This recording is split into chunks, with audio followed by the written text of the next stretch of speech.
From CBS News Bay Area, this is the Morning Edition. A disturbing attack on an East Bay convenience store clerk. Security footage captures the moment a man is set on fire.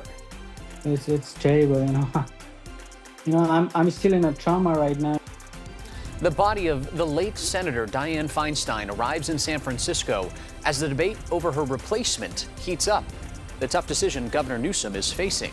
I think if he appoints her, she's earned the spot. It's not smooth, it's not clean, because I don't know who you would put in there as an incumbent. And the governor vetoes a measure that would have given financial support to workers who are out on strike.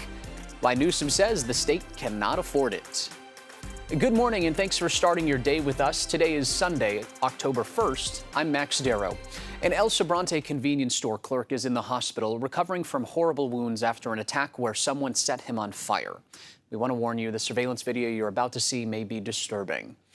Watch, it all happens really quickly here. A man comes in on the left side of your screen, pours lighter fluid on the clerk, and then sets him on fire. This all happens right before other people in the store wrestle him to the ground. Our Betty Yu spoke with that clerk and has the latest on his condition.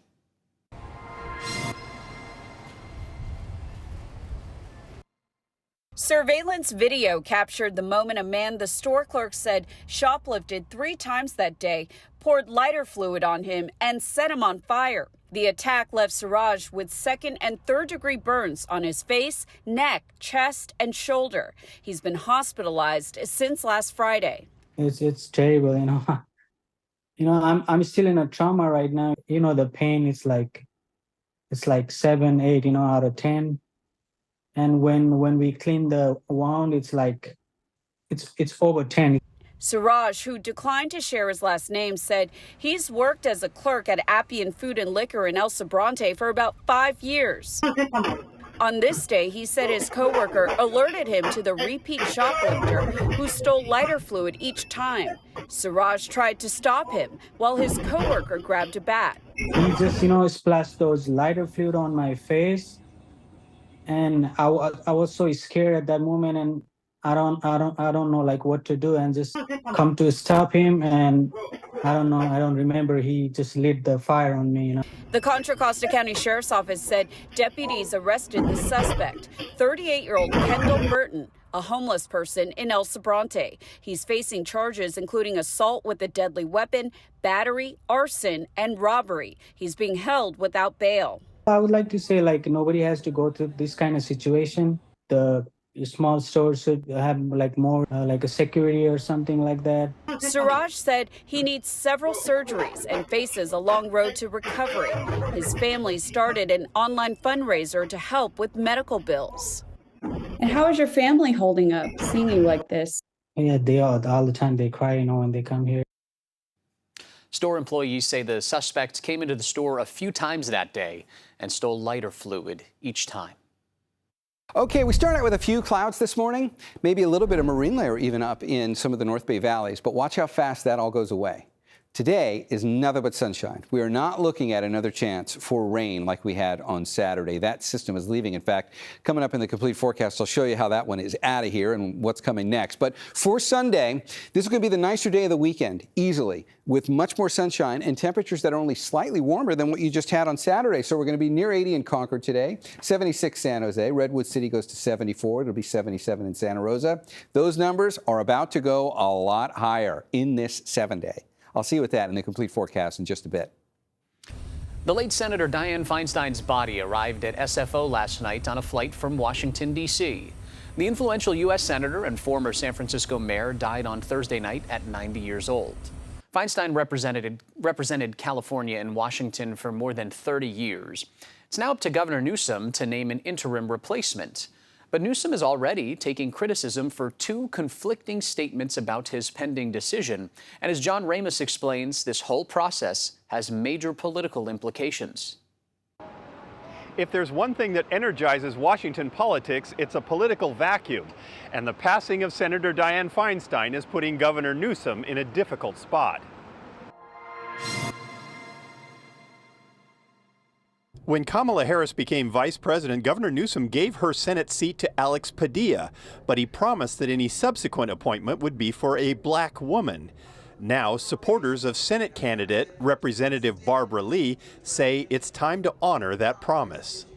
We are supportive of Barbara because it's not only is she qualified, she's capable, she has served, she's proven herself, and at the same time, it is past time that we are represented in the United States Senate. But that puts Newsom in a tough spot because Lee is currently trailing two other Democrats, Adam Schiff and Katie Porter, in the primary race.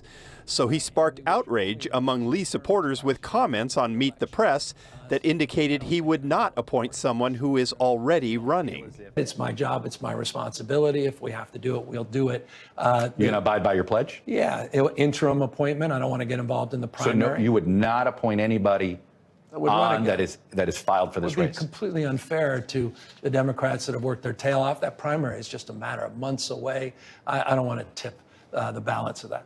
Lee responded with a statement saying, quote, "If the governor intends to keep his promise and appoint a black woman to the Senate, the people of California deserve the best possible person for that job, not a token appointment.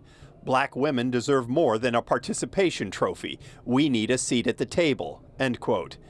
Kelly Todd Griffin is president of the California Black Women's Collective. The law says you must make an appointment. It does not say a caretaker. It says make an appointment. And there's no reason to believe that that person should not be able to run or is not running today. Dianne Feinstein is credited with saving San Francisco's cable cars, and at the Powell Street turnaround, people mused about the dilemma of finding her replacement. Interesting dynamic for the governor. I think it puts him in a very difficult spot when you have other candidates that are leading in the polls. It does give a little bit of unfair advantage at the election time. We're so close to the election. So, yeah, he has a tough decision to make. People have earned that spot, like her. I think if he appoints her, she's earned the spot. It's not smooth, it's not clean, because I don't know who you would put in there as an incumbent. I mean, as a temporary caretaker. I mean, that defeats the purpose. But you don't think it should be somebody who's still running right now? No, because he's putting his finger on the scale. But to Amanda Lugo, it all feels like politics as usual. It doesn't matter what side you're on, people all have their opinions, and those people all think they're right. So, but people are like vultures waiting to get in for themselves, I feel. History shows it's hard to defeat someone who is already in office. Supporters of Barbara Lee know that, and they're turning up the pressure on Newsom to appoint her to the job as a way of ensuring that a black woman will have a seat in the Senate. One name that has been thrown around is current San Francisco Mayor London Breed. She was asked if she'd do it on CNN. Mayor Breed didn't say yes, but she also didn't say no. Listen to this. Your name has been floated as a potential replacement. Is that job something that you would be willing and ready to take on if the governor asked? Well, right now I am mayor of San Francisco. I am running to be mayor of San Francisco for next year, and I want to continue to be mayor of San Francisco. So far, there is no indication of who the governor will appoint or when. On another issue, Governor Newsom has now vetoed a bill that would give unemployment checks to workers who are on strike. Newsom says he supports workers, but says the proposal would expand the state's unemployment fund to $20 billion in debt by the end of the year. Right now, that figure is already at $18 billion. And that's after the fund ran out of money and borrowed from the federal government when businesses closed during the pandemic.